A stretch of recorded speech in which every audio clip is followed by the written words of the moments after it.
Hello, and welcome to this latest edition of Talk About London, a podcast about how to make the capital city a better place. I'm Leanne Tritton, Chair of the London Society, one of the UK's oldest charitable civic societies.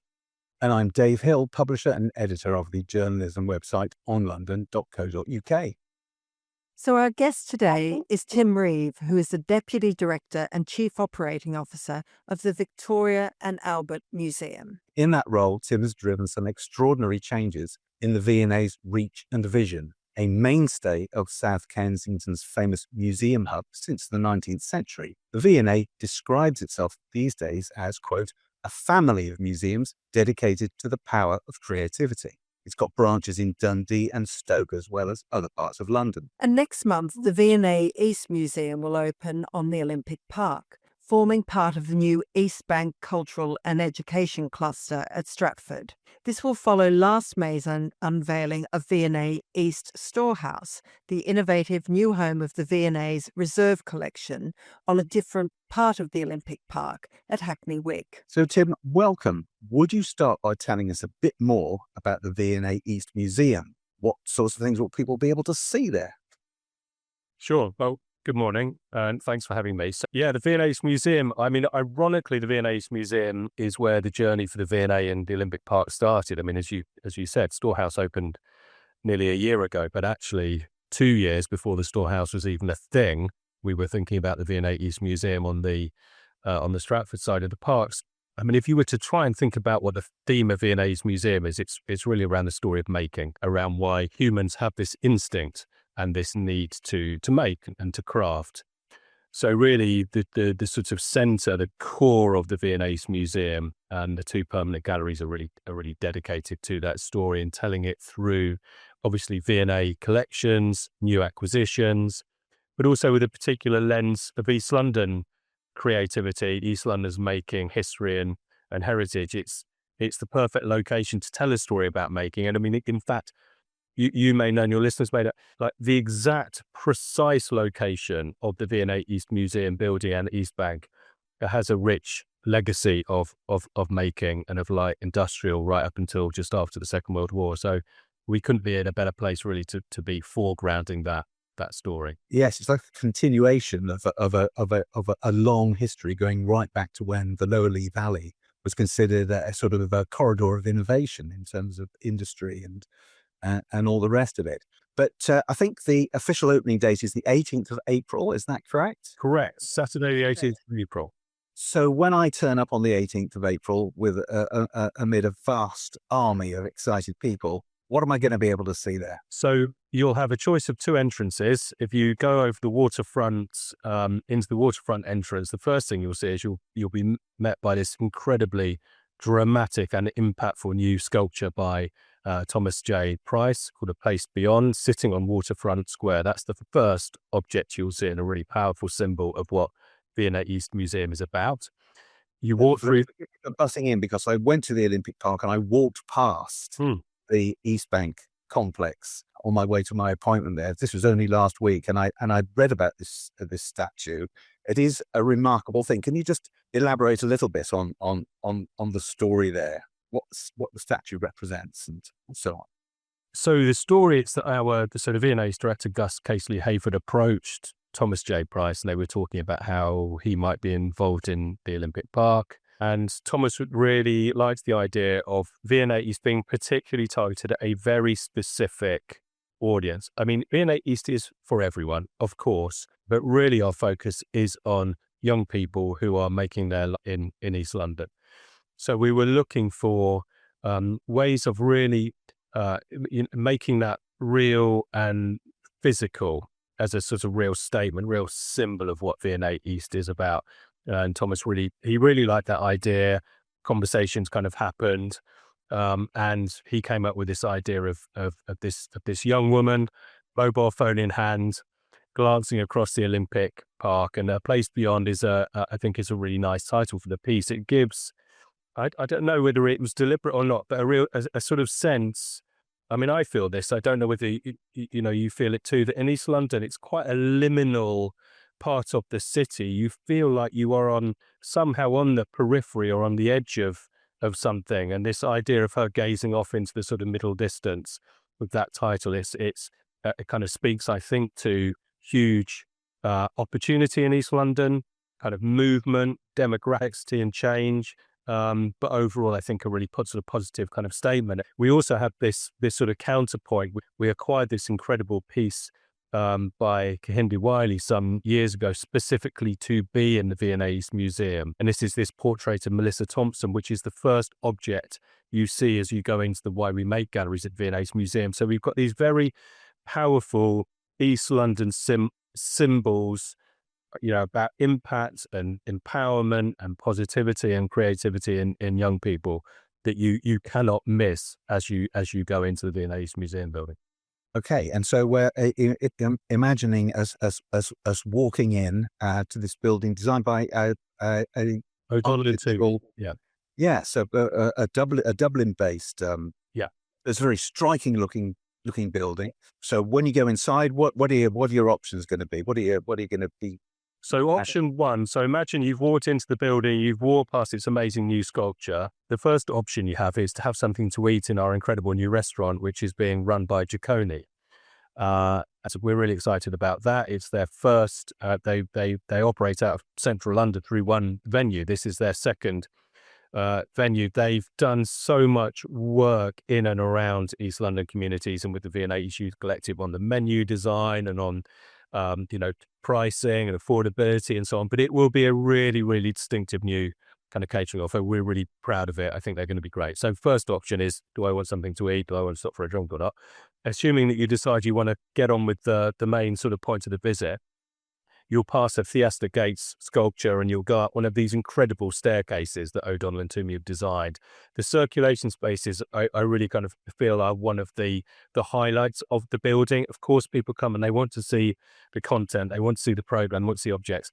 As a piece of architecture, it is an incredibly clever building. It's got a bit of a TARDIS effect. It looks relatively small scale from the outside, but it's got a sense of kind of space and light inside, and the circulation spaces are amazing. I think people will go up and down the staircases, like several times to enjoy the views and to enjoy those spaces. And then you come to the first of two permanent galleries, and those galleries do, as I said at the beginning, tell the story of making across two floors. You can see them in whichever order you want to, and you'll see real star sort of objects from our collections, new acquisitions, new commissions. There's, for example, a Carrie Mae Weems film installations, part of our new work program that will be in the film room in the Why We Make galleries.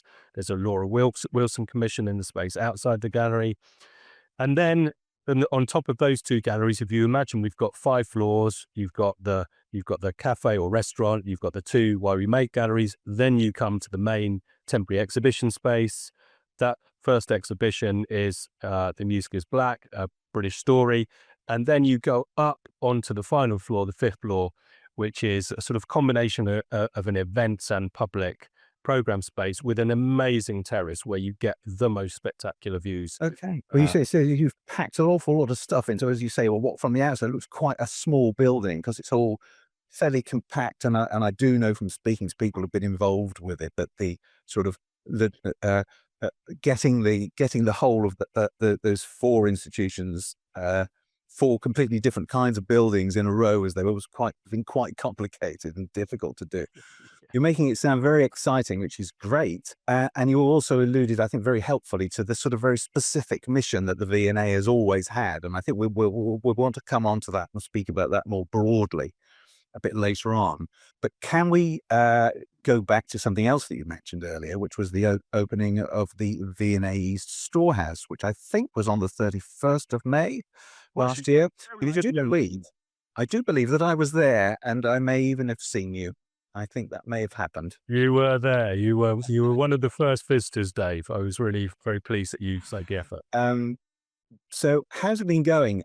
Each time I've sort of been or walked past it, as I sometimes do because I'm in that neck of the woods, and I've been very impressed by large queues of people actually right round the block on a number of occasions. So you seem to be getting plenty of people going. So tell us how it's going, and perhaps for those of our audience who don't already know, this is a different kind of museum concept because it's basically where your vast reserve collection is held, but no reserve collection has been held in quite such a way as here. So Yeah, well, I mean, exactly that. Storehouse, the idea of Storehouse really is to try and make a new type of cultural experience from the back of house world of a museum. And to do that, not just, there's lots of visible storage or accessible storage concepts around the UK and around the world. We wanted this to be a completely self-guided experience where you go properly behind the scenes, and you see the V&A as a working building, as a place where we work on objects, we conserve objects, we move objects around, we condition. It's a place of work. So Storehouse, as a visitor, you make your own route, you make your own journey. You're not seeing a curated permanent gallery or permanent exhibit. You are being invited into a working building, and you take it as you find it, and that doesn't exist anywhere in the world. So it's kind of super exciting. But as with a sort of new concept, you never really know whether it's going to work until you open the doors. We do all the research, of course, and all this sort of thinking, and we have a fairly good idea that we're onto something that's interesting for people and exciting, but you don't really know until you open.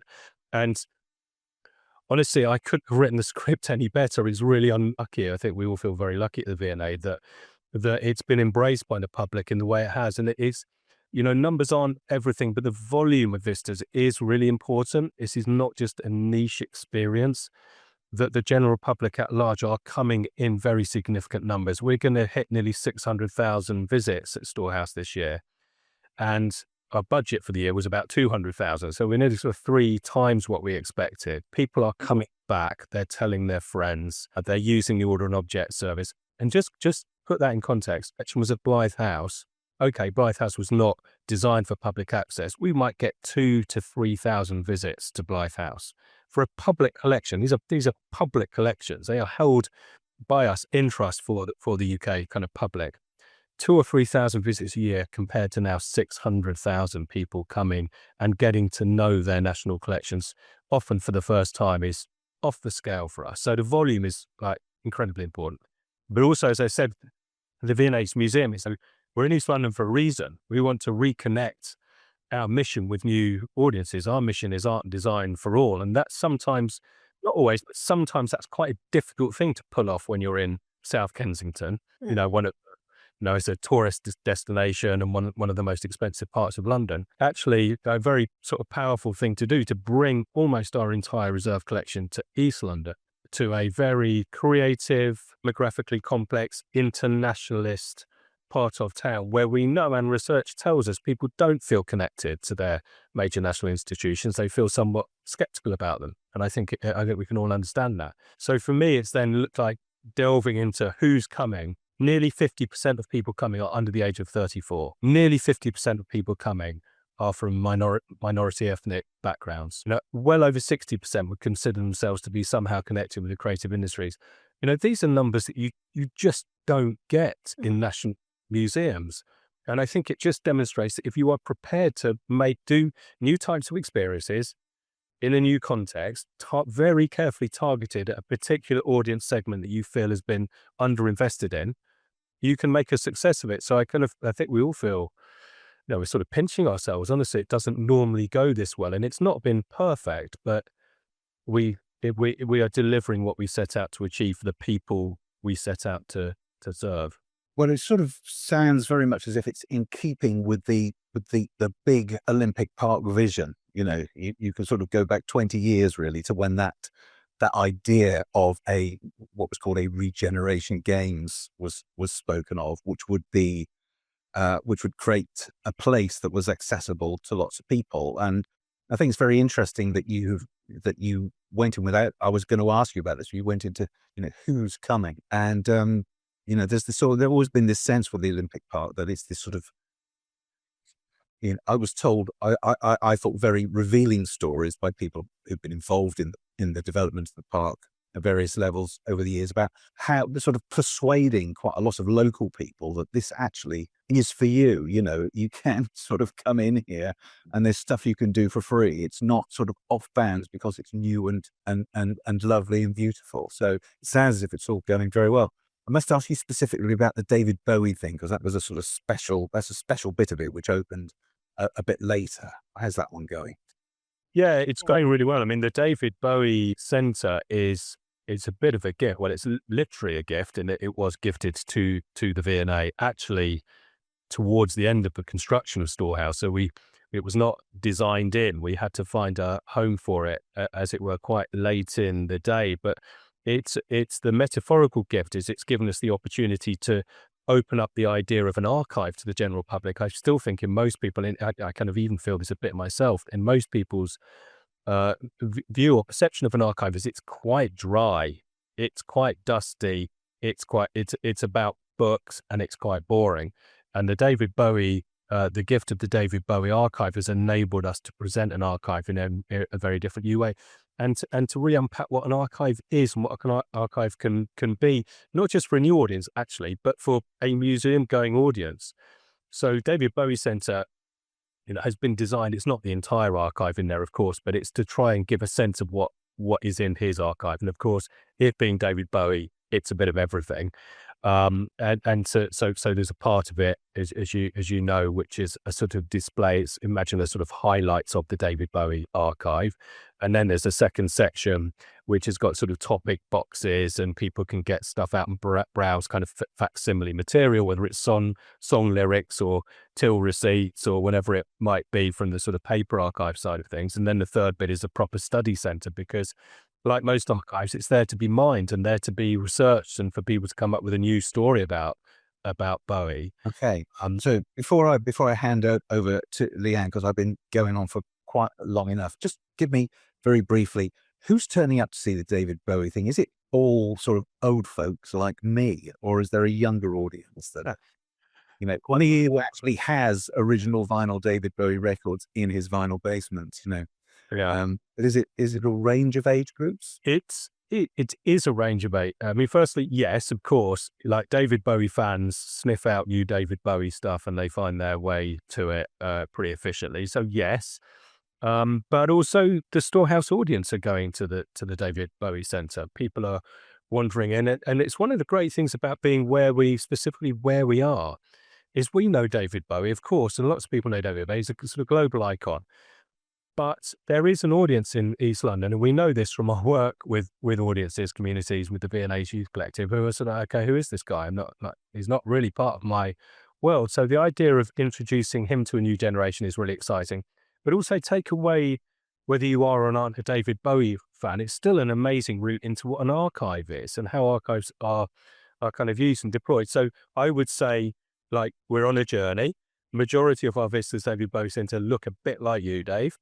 But we are also seeing a lot of people in there who are discovering both Bowie and the idea of an archive for the first time and finding it's a place of magic and wonder and possibility. So Right. That's part of what Storehouse is about. All the bits you don't normally get to see or really understand, go to Storehouse. Okay. So Leanne, over to you, I think that. Thank you.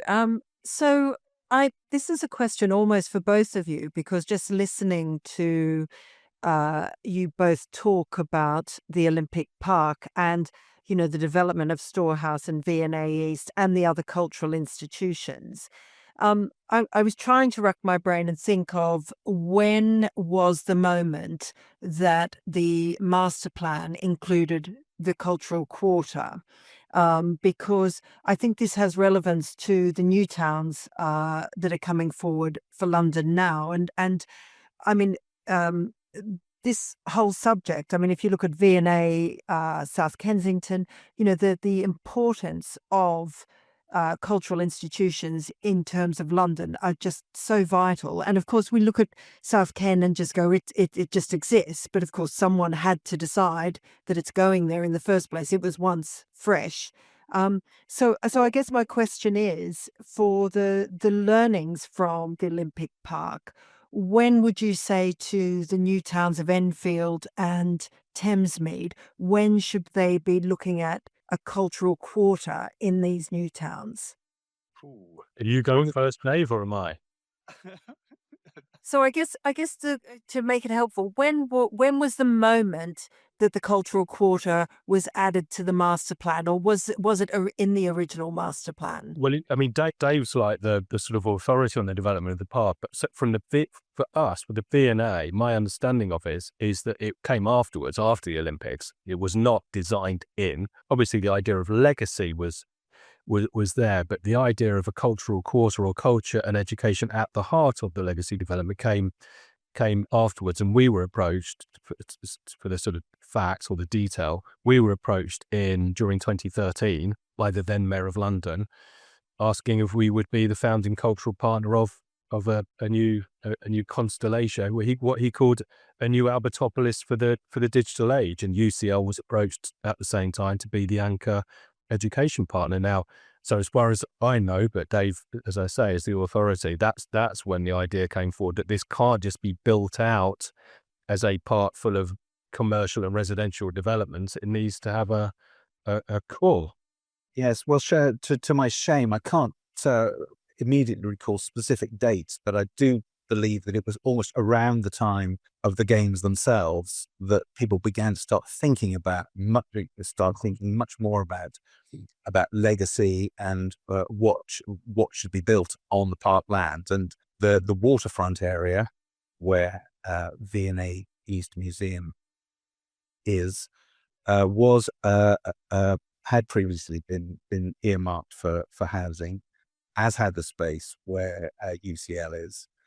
And I think there was a sort of general feeling among local authority leaders at that time that you perhaps needed something more. You needed an extra ingredient.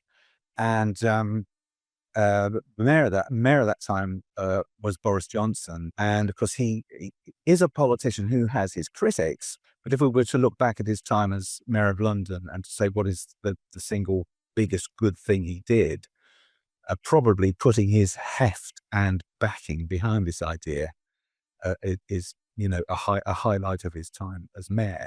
And if you recall, he originally termed this cultural cluster Olympicopolis, as a kind of Johnsonian nod to Albertopolis, seeking to emulate what was going on in South Ken. So that was when it began. And I mean, there are some. I mean, I managed to gather from my book about this some really interesting stories about the various institutions that were approached, and those that were in, and those that were not in, and how the funding for it was got together, and so on. So I hope that answers your question, Leanne. It's interesting to think about, though, Leanne. Sorry, just really quickly. It's your question. It's, well, ideally, of course, you would sort of design all of this in from scratch. But if you think about actually the Culture and Education District or East Bank in Olympic Park being a sort of bolt-on and coming relatively late in the day, the outcome is not bad.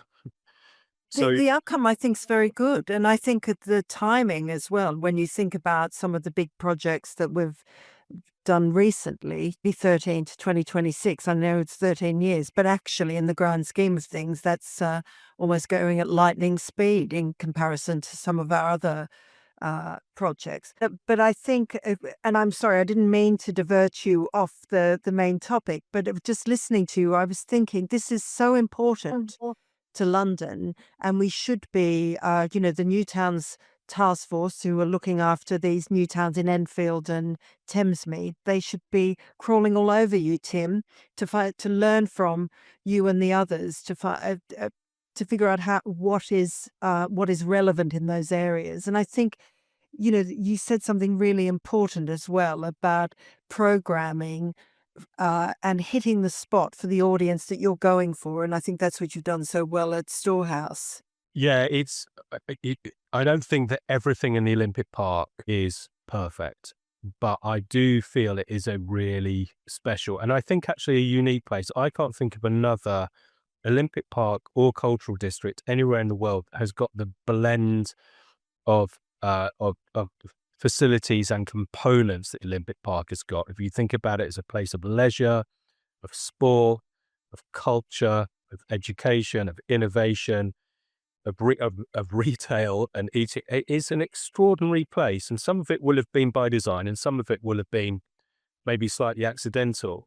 But I think it is a really special place. I think London should be enormously proud of it, and probably London should know a bit more about it, and it should be celebrated a bit more. It's not quite mainstream enough for my kind of liking.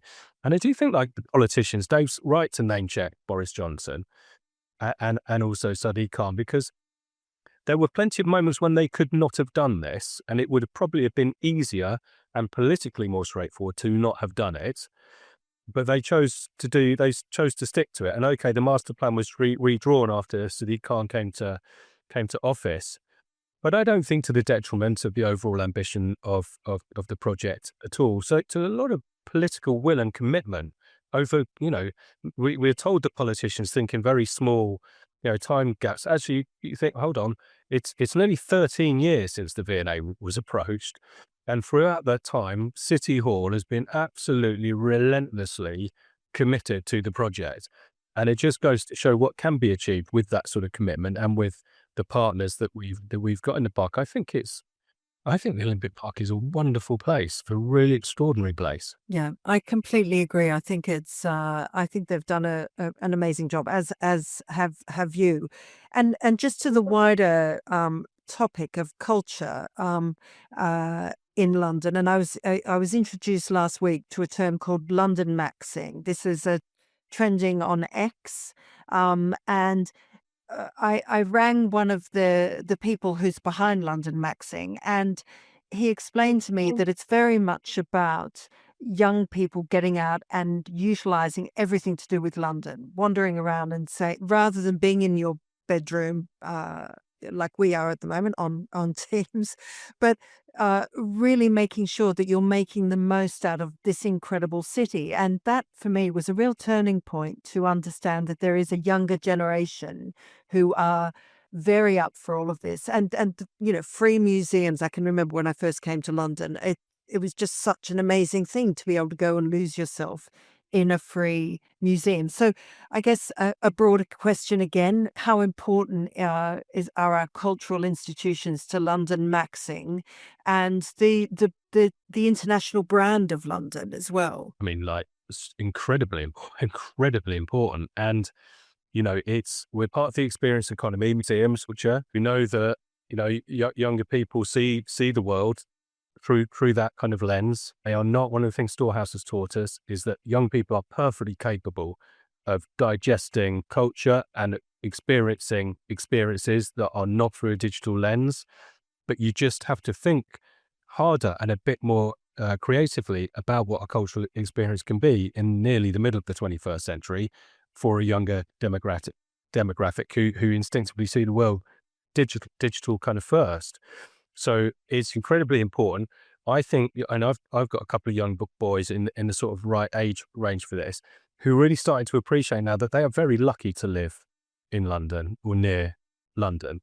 It is a particularly special place, not just in the UK, but in the world. The also thing I feel is really important is that we are decentering London culturally. If you think about where world-class cultural institutions are and where world-class programming is going on, it's not just always in central London. You look at the new London Museum, you look at the Olympic Park, it's much more dispersed now. And I think that's a great strength of London, that London is not just building out east and moving east, but is building out of kind of central London. And I think it's important for a couple of reasons. Firstly, because central London is very busy. It is quite touristy. It is quite a particular mood and atmosphere about it.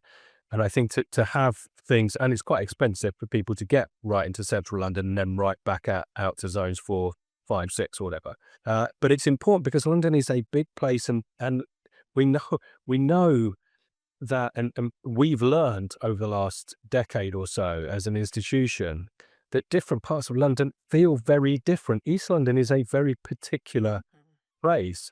And to assume that somehow you can homogenize what makes London special into zone one, into central London, is just missing out on so much of what makes London significant, makes London particular, singular, and kind of special. So I think that dispersal trend is really important. And I hope it really continues, that there are other places to invest that are not in zone one. I hope that the Olympic Park is sort of proof of concept in that sense. Okay. So it's a very important place. But your programming, I mean, the stuff you've done in around fashion has been I mean, I don't know a single woman who comes to London who doesn't go to the V&A for one of your exhibitions. You've just really nailed the program in a way that I think some other institutions have struggled with. And I guess, did that take a long time to get to that point? And it's quite contentious sometimes when cultural institutions talk about blockbusters, but you do the blockbusters so well, but with integrity and Yeah. flair. Well, that's kind of you saying. It's the answer is it takes a lot, takes a lot of hard work over many years to come up with a program and then to sustain it. And I don't think we are or should be remotely squeamish about the word blockbuster. I mean, it's the sort of engine of our operating model, and being able to have a very successful public program is important because it shows the huge kind of breadth and depth of the V&A collection. But it's also important because it brings in the audience and brings in the revenue we need to be a successful museum, and it goes in to support all of the other work we do in terms of research, acquisitions, curatorial, conservation, and so on. So, it started for us as an institution probably 20 or more years ago. And I don't know if you remember some of our early, more, I'm going to say, sort of popular exhibitions, the first of which was Kylie. And a lot of eyebrows raised at the idea of the V&A, quite an august institution with all of the sort of, questions about it being quite elite, the cognoscenti and so on, connoisseurship. And it's highly, but it was incredibly successful. And I think people look back at that as the moment when V&A sort of almost gave itself the permission to be more experimental in exhibition making. And the other sort of high point, I think, in that 20-year period then probably was, I'm sorry to go back to him again, probably was the David Bowie exhibition in 2013 as a sort of full immersion sort of piece of exhibition making, scenography, the sounds, the blending of, of kind of fashion and design and art and sculpture and all sorts of different things coming to an exhibition. So it's taken a long time to really land ourselves in that place where I think you're right. I think that is how people see us. Keeping it going is tough work. We have an infrastructure around ideation for exhibitions and researching exhibitions to try and get it right. And we, we've had more winners than losers, but it's hard work to kind of do it. But we're proud of it, and it's really important. Part of what we do. This year has been like great. We've had an amazing kind of Cartier exhibition followed by Marie Antoinette, which is on now, which is a really dazzling show. At the same time as we put on a great and important exhibition on design and disability. So it's not just fashion at the V&A, but it is obviously something that we have become, associated with for almost entirely positive reasons. The distinctiveness of the V&A going right back to the beginning, and I think we're seeing with the innovations in East London is a sort of development of that whole idea, which is there with the original museum as well. But we're seeing it sort of coming out in new ways in East London, as you have described, in an attempt to sort of really fit with the distinctive cultural, demographic and social environment in that part of London. So well done. And we hope very much that the opening on the 18th of April is going to be fantastic. And for people who haven't been to Storehouse yet, that's open for business already, and that is also a great place to go to. So thank you very much for joining us, Tim. And thank you, audience, for joining us. Goodbye.